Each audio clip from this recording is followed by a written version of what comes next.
So, good afternoon guys. Ngayon may bago akong discover na recipe guys. So, ito lang siya yung kangkong, tofu, yan guys, at saka itlog yan guys. So, napakasarap nito guys. Ito lang mga ingredients ko sa pagluluto ngayon.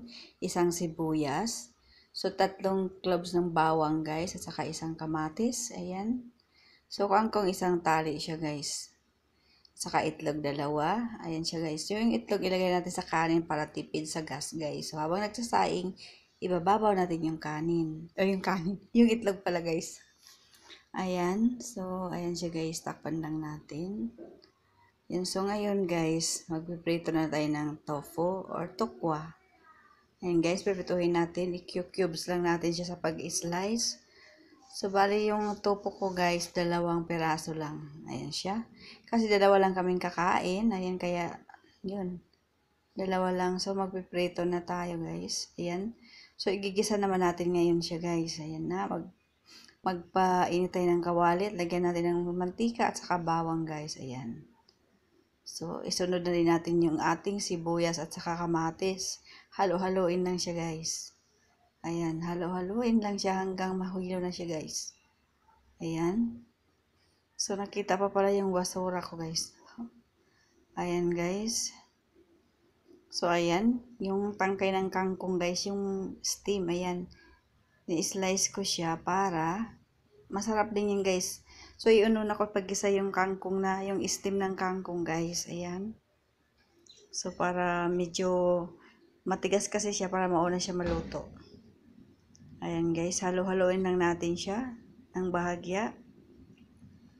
So, linagyan ko pala to guys ng suka at saka tuyo at saka oyster sauce. Ayan guys. Bali 7 pesos na oyster sauce. Tama na guys. Depende sa dami ng lulutuin nyo. Yun din, dadamihan nyo din yung oyster sauce. Ayan siya. So, ilagay natin yung dahon ng kangkong. Unahin ang steam at saka isunod na yung dahon. So, ngayon ilagay natin ng paminta guys. Ayan, paminta. So, may motor dumaan.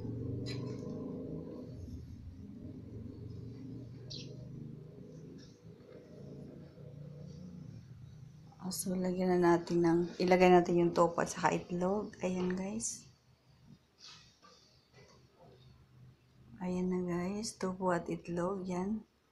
Haluin pa ulit. Ayan siya guys.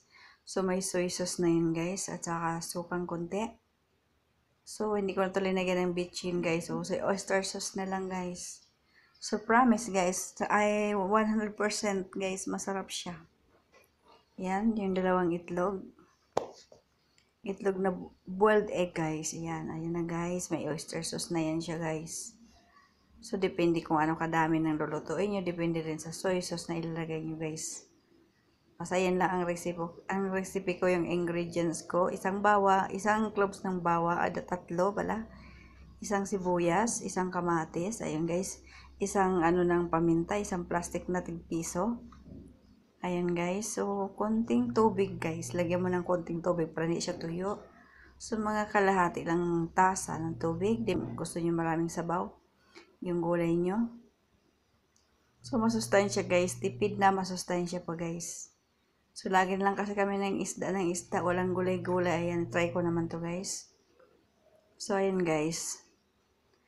Vegetarian dyan. Ayan. Ayan guys. So, haluin para mag-absorb yung sauce natin sa ating tofu at saka kangkong at saka egg.